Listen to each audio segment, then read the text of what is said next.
저희가 2장 3장에서 계시록 7교회를 봤고요. 지난주부터 이제 계시록의 그 본론 부분을 저희가 보기 시작했습니다. 계시록의 본론이 시작하는 4장 5장은 하늘의 예배, 천상의 예배에 대한 그런 장면입니다. 사장이 오기 전에 그 계시록 7개의 모습이 뭐 그렇게 썩 그 고무적인 모습은 아니었습니다. 교회 안에 어떤 문제도 있었고, 이래서 정말 말세 상황을 이겨나갈까 하는 그런 모습도 있었습니다. 또 이제 6장부터는 7가지 인이나 나팔이나 대접장의 시대가 오는데요. 교회 모습도 미덥지 않고 또 앞에는 이렇게 재앙이 기다리고 있는 그런 상황이었습니다. 그런데 그 사이 4장 5장에서 천상의 예배를 보여줍니다. 교회 모습이 미덥지 않아 보이고 또 앞에는 큰 어려움이 기다리고 있지만, 그러나 결국 성도와 교회는 천상의 예배에 동참하게 될 것이다. 그것을 알려줍니다. 계시록은 종말의 책이지만 그런데 또 예배에 대해서 많이 이렇게 말씀해 줍니다. 그 이유가 이 당시 이제 로마 황제들이 자기들이 예배의 대상, 자기들이 경배를 받으려고 했어요. 거기에 대해서 예배를 받고 높임 받으실 분은 오직 주 예수 그리스도시다. 그것을 알려주기 위해서 예배에 대해서 이제 많이 말씀해 줍니다. 저희가 지난주에 4장에서 그런데 저희가 예배하려면은 저희들 시각이 성령의 감동으로 하늘의 시각으로 그렇게 되어질 때, 그때 진리의 상황들을 보게 되면서 예배하게 된다. 그것을 봤습니다. 그리고 또 그렇게 예배하기 위해서는 저희들 관을 벗어야 된다. 우리가 쓰고 있던 관을 벗어야 된다는 것 보았습니다.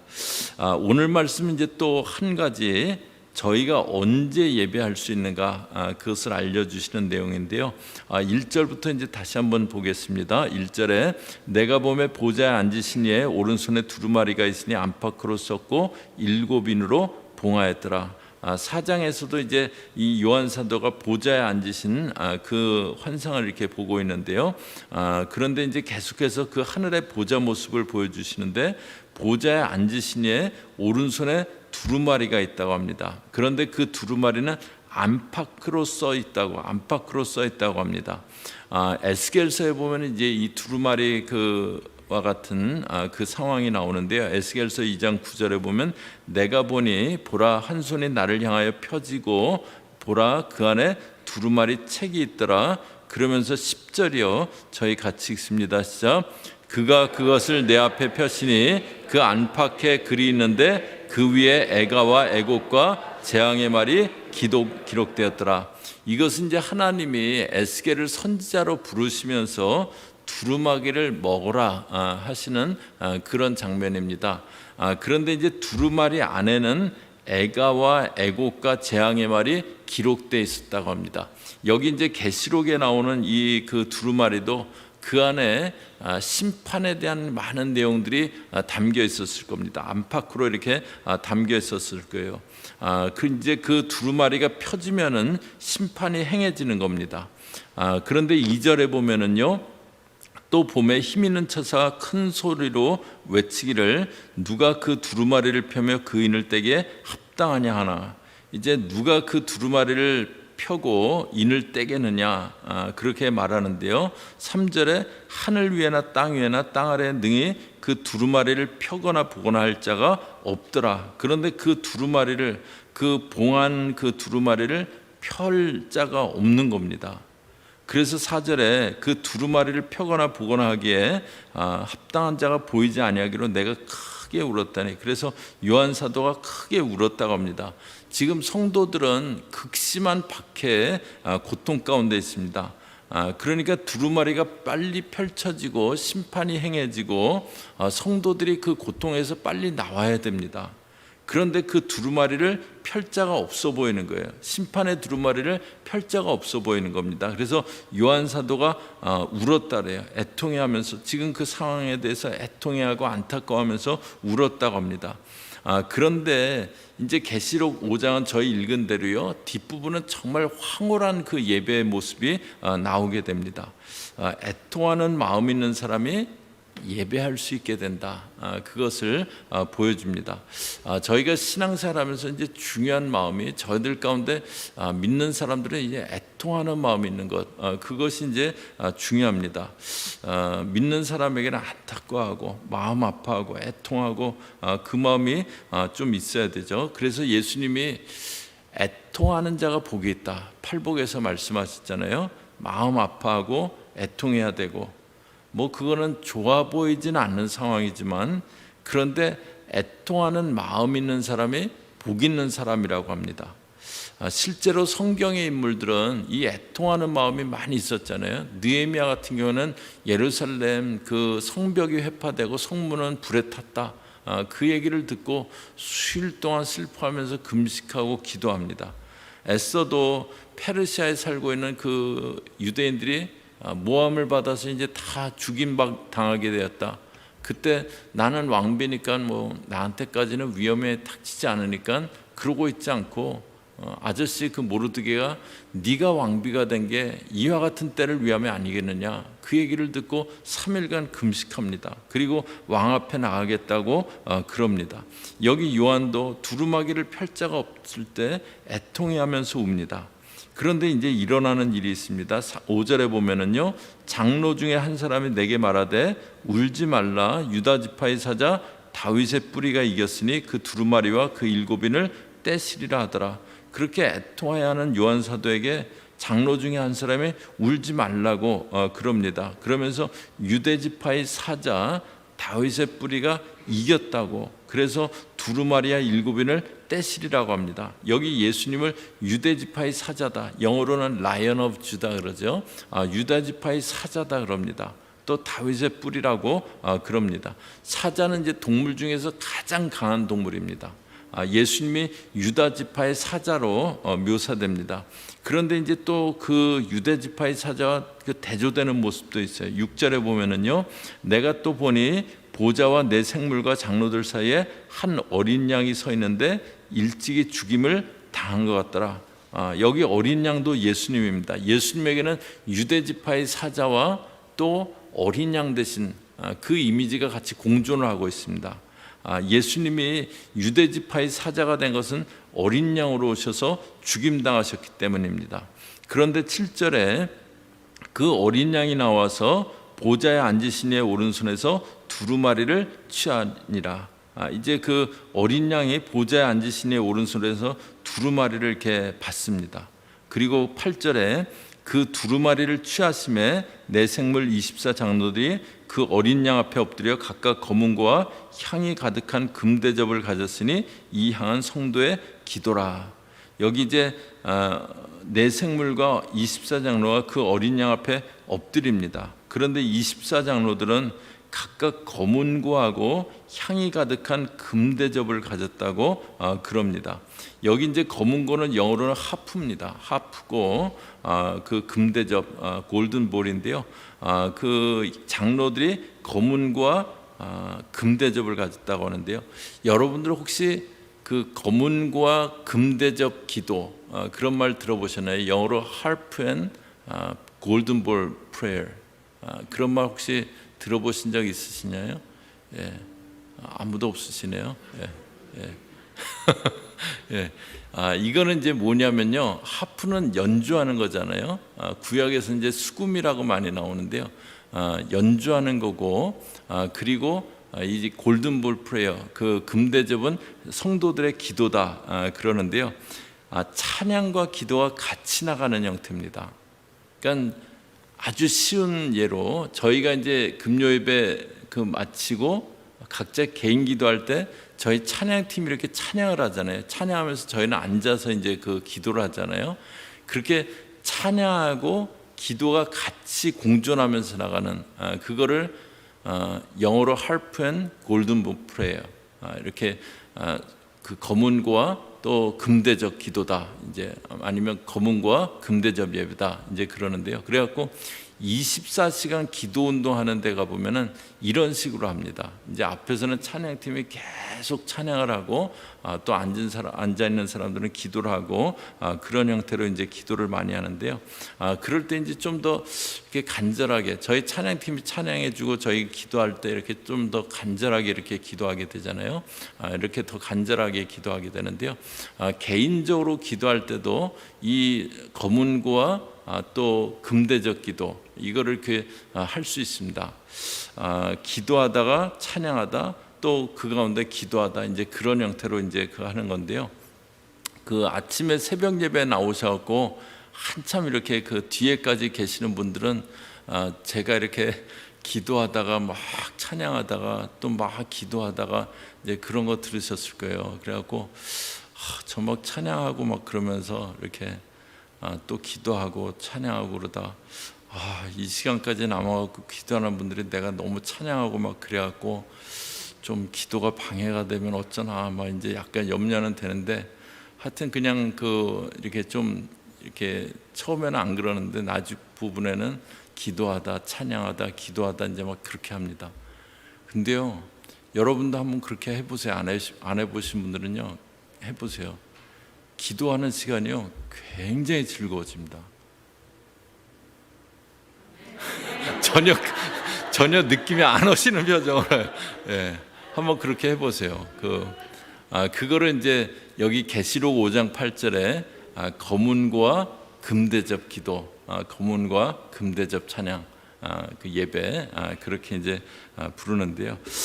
그런데 이제 여기 이 향은 성도들의 기도다 그랬어요. 성도들이 핍박 가운데 얼마나 기도했겠습니까? 그 기도가 담겨져 두루마리를 취하신 주님께 드려집니다. 그리고 이제 그 두루마리를 주님이 펴시게 되면 하나님의 심판 계획이 펼쳐져 나가게 됩니다. 하나님의 계획이 애통해하면서 드린 성도들의 기도를 통해서 이제 응답되고 펼쳐져 나가게 됩니다. 요한 사도가 두루마기를 펼 자가 없는 것 같아서 애통하며 울었어요. 그런데 이제 이런 광경을 보게 되는 겁니다. 그리고 천상의 예배를 보게 돼요. 9절에 보시면요, 그들이 새 노래를 불러 이르되, 이제 내 생물 24장로들이 부르는 찬양이죠. 두루마리를 가지시고 인봉을 떼기에 합당하시도다. 일찍이 죽임당하사 각 족속 방언 백성 나라 가운데서 사람들을 피로 사서 하나님께 드리시고, 이제 새 노래로 그렇게 부르는데, 그런데 이 어린 양이 또 어떤 일을 하시냐면 10절에 보면요, 그들로 우리 하나님 앞에서 나라와 제사장들을 삼으셨으니 그들이 땅에서 왕노릇 하리로다. 각 족속 방언 백성들에서 그렇게 사람들을 그렇게 불러내셔서 나라와 제사장 삼으셨다고 그러는데요. 출애굽기 19장 5절 한번 보겠습니다. 세계가 다 내게 속하였나니 너희가 내 말을 듣고 내 언약을 지키면 너희는 모든 민족 중에서 내 소유가 되겠고 너희가 내게 대하여 제사장 나라가 되며 거룩한 백성이 되리라. 이것은 이제 출애굽한 이스라엘 백성들이 시내 산에 이르렀을 때 하나님이 그 이스라엘 백성들과 언약을 맺는 장면입니다. 너희가 이 언약의 말씀을 잘 지키면 너희가 제사장 나라가 되고 거룩한 백성이 될 거다. 그런데 이스라엘 백성들은 이걸 그대로 지키지 못했습니다. 그 하나님의 뜻을 따르지 않았어요. 그런데 하나님의 그 원함과 계획은 취소되지 않았습니다. 어린 양의 죽음을 통해서 온 열방 가운데 자기 백성들을 구원하셨어요. 그리고 그들로 나라와 제사장들이 되게 하십니다. 출애굽기에서 성취되지 않은 그 계획이 여기 계시록에 와서 이제 성취되고 있는 그 장면입니다. 그리고 그걸 24장로들이 찬양을 합니다. 이거는 이제 24장로들의 찬양인데요. 그런데 11절에 보시면요, 내가 또 보고 들음에 보좌와 생물들과 장로들을 둘러선 많은 천사의 음성이 있으니 그 수가 만만이여 천천이라. 보좌가 있고 거기 내 생물과 장로들이 있고 거기 둘러선 천천만만의 천사들이 있는데 그들이 이제 찬양을 합니다.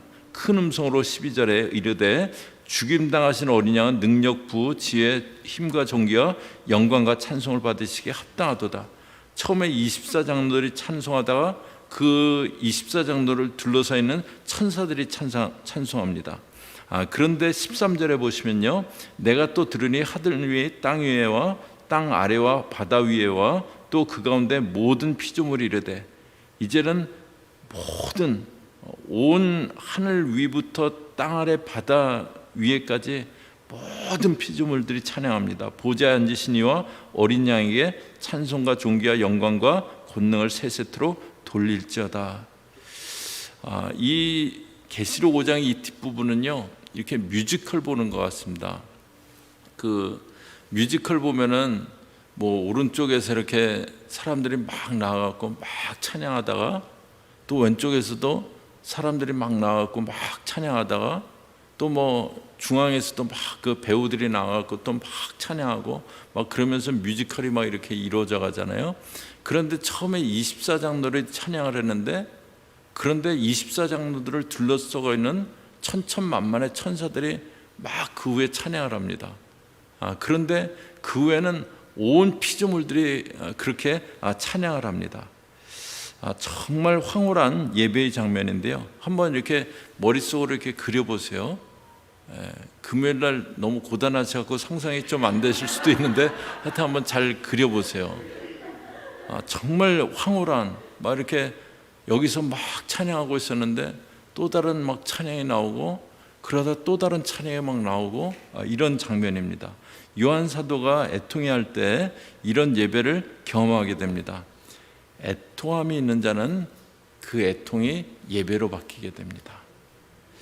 느헤미야도 예루살렘의 성벽이 회파됐다, 그 소식을 듣고 애통하고 슬퍼하며, 그러다 왕의 허락을 받아서 예루살렘 성벽을 재건하게 됩니다. 52일 만에 성벽을 재건하고 이제 성벽 봉헌식을 하는데요, 봉헌식을 어떻게 하냐면 감사 찬송하는 무리를 두 그룹으로 나누어서 한 그룹은 오른쪽으로 돌게 하고 한 그룹은 왼쪽으로 돌게 하고, 그러면 이렇게 돌면서 이제 성을 돌고 만나게 될 거잖아요. 그리고서는 이제 일입니다. 느헤미야서 12장 43절이요.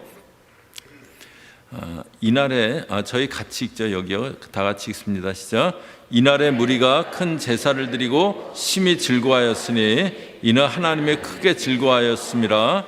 부녀와 어린아이도 즐거워하였으므로 예루살렘에 즐거워하는 소리가 멀리 들렸느니라. 느헤미야 1장을 시작하면서는 느헤미야의 애통으로 시작하는데, 그런데 그것이 찬송과 즐거움으로 맞춰지게 됩니다. 에스더도 금식하면서 죽으면 죽으리라고 하던 애통의 시간이 있었어요. 그런데 대적들을 다 물리치게 됩니다. 그리고 에스더 9장 22절에 보면요, 이날 이달에 유다인들이 대적에게서 벗어나서 평안함을 얻어 슬픔이 변하여 기쁨이 되고 애통이 변하여 길한 날이 되었으니 이 두 날을 지켜 잔치를 베풀고 즐기며 서로 예물을 주며 가난한 자를 구제하라며. 그래서 불임절이라는 절기가 그렇게 시작됩니다. 애통하는 자가 찬양하게 됩니다. 그렇기 때문에 애통할 수밖에 없는 상황은요, 찬양의 전주곡입니다. 저희가 이제 찬양을 하려면은 먼저 이렇게 전주가 있잖아요. 그리고 이제 찬양을 합니다. 그런 것처럼 애통할 수밖에 없는 상황은 그런 찬양이 나오는 그 전주곡입니다. 또 애통해하는 마음이 자꾸 드는 사람이 있어요. 자꾸 어떤 상황을 볼 때, 어떤 거를 볼 때 애통한 마음이 드는 그런 사람이 있어요. 다른 사람은 근데 똑같은 상황을 보는데 뭐 무덤덤해요. 아무 뭐 그것도 없어요. 근데 나는 마음이 아프고 막 애통해요. 그래서 나는 왜 이렇게 좀 그냥 못 지나가고 이러나, 그런 생각이 들기도 합니다. 예레미야가 그랬어요. 예레미야서 20장 9절이요. 또 같이 읽습니다. 시작. 내가 다시는 여호와를 선포하지 아니하며 그의 이름으로 말하지 아니하리라 하면 나의 마음이 불붙는 것 같아서 골수에 사무치니 답답하여 견딜 수 없나이다. 예레미야가 이제 멸망을 예언하니까 사람들이 막 조롱하고 모욕합니다. 그래서 예레미야가 그러지 말고 그만하자 그러는데 마음 가운데 불붙는 것 같은 거예요. 내가 여호와를 선포하지 않으면 마음이 불붙는 것 같다고, 막 골수에 사무쳐서 답답해서 견딜 수가 없다고 그런 겁니다. 저희들도 그런 사람이 있어요. 막 애통한 마음이 들어요. 그럴 때 나만 왜 그러지? 막 그런 생각이 이렇게 들기도 합니다. 나만 왜 이렇게 자꾸 애통하는 마음이 들지? 다른 사람들은 뭐 별로 무덤덤한데 나만 왜 그러지? 그런 마음이 드는 그런 경우가 있어요. 금요 예배 안 나와도요, 마음이 전혀 안 불편한 사람들이 많이 있어요. 마음이 1도 안 불편해요. 근데 뭐 주일만 잘 지키면 되는 거지, 뭐 나 그 정도면 신앙생활 잘하는 거지 막 그러고 금요일에 막 편하게 쉬는 사람도 있어요. 근데 안 나오면 마음이 불편한 사람이 있어요. 금요일도 안 나오면 마음이 불편한 거예요. 그런 분 되시기를 축원합니다. 예. 안 나오면 막 불편한 거예요. 그래야 나 왜 이러지 막 이제 그 마음이 들기도 해요. 그런데 애통한 마음이 드는 거, 그게 주님의 마음입니다. 그런데 불행하게 그런 마음이 있는 사람이 그렇게 많지 않습니다. 막 애통해하고 그 마음 있는 사람이 그렇게 많지 않습니다. 아브라함이 천사가 소돔과 고모라를 멸하러 가겠다고 할 때 처음에는 의인 50명 있으면 멸하지 않으시겠습니까? 근데 나중에 10명 하다 보니까 20명도 안 될 것 같아요. 10명만 있으면 멸하지 않겠냐고. 근데 그 소돔과 고모라가 의인 10명이 없어서 멸망당하잖아요. 이 시대 가운데도요, 애통하는 사람 그렇게 많지 않습니다. 그냥 나 배 이렇게 부르고 나 아직 등 따시면 다른 거에 대해서 그렇게 애통해하지 않아요. 그러면서 막 비난하고 지적하고 바른 소리 쏟아내고 그런 사람은 많습니다. 애통해하는 마음으로 정말 중보하고 기도하고 그런 사람은 많잖아요. 그런데 이 마음이 있는 사람이 주님의 마음이 있는 사람입니다. 주님이 예루살렘을 보시면서 예루살렘아 예루살렘아 그러면서 우셨잖아요. 애통하는 사람이 주님의 마음을 가진 사람이에요. 그리고 그 애통이 어느 날 기쁨과 예배로 바뀌어지게 될 겁니다. 저와 여러분, 나는 이 애통의 마음이 있는가, 신앙생활하면서 애통의 마음이 있는가 한번 돌아보면 좋겠습니다. 정말 바른 말은 하는데 또 이렇게 막 지적은 하고 비난은 하고 그러는데 정말 애통하는 마음이 있나? 그거 없이 그냥 사람들에게 바른 말만 하고 혹시 그런 마음은 아닌가 돌아보면 좋겠습니다. 바른 말하고 비판하는 사람 통해서가 아니고 애통하면서 기도하는 사람, 그 사람 통해서 하나님의 역사는 펼쳐져 나갑니다. 정말 시대를 바라보면서 애통해하는 사람, 그 사람이 정말 주 앞에 막 간절히 부르짖는 그 기도가 주 앞에 상달될 겁니다. 그리고 그 사람이 예배하게 됩니다. 오늘 요한이 애통하면서 울고 핍박 가운데 성도들은 기도하고 그걸 통해서 이제 두루마리가 펼쳐져 나가게 될 것을 저희 같이 보았는데요. 저와 여러분, 저에게 신앙생활하는 저에게 이 시대를 바라보면서 믿는 사람들을 바라보면서 안 믿는 영혼들을 바라보면서 애통해 할 수 있는 그 마음을 주옵소서. 그 마음을 주옵소서. 기도할 수 있는 저와 여러분 꼭 되시기를 주의 이름으로 축복합니다. 같이 기도하겠습니다. 하나님 아버지, 성도들은 고통당하고 있는데 두루마기를 펼 자가 없는 그 상황을 보면서 애통해하는 울고 있는 요한사도를 보았습니다. 하나님, 저희들 주변의 그 안타까운 상황들 보면서 이 악한 세대를 보면서 그냥 무덤덤하게 나는 아직 별일 없으니까 그렇게 지나지 않게 하여 주시옵소서. 저희가 애통해하는 그 마음 구하며 애통한 마음 갖고 이 시대를 놓고 안 믿는 사람들을 놓고 정말 교회를 놓고 기도할 수 있는, 중보할 수 있는 그런 믿음의 사람들, 중보자들 되어지게 저희들 붙잡아 주시옵소서. 예수님의 이름으로 기도 올리옵나이다. 아멘.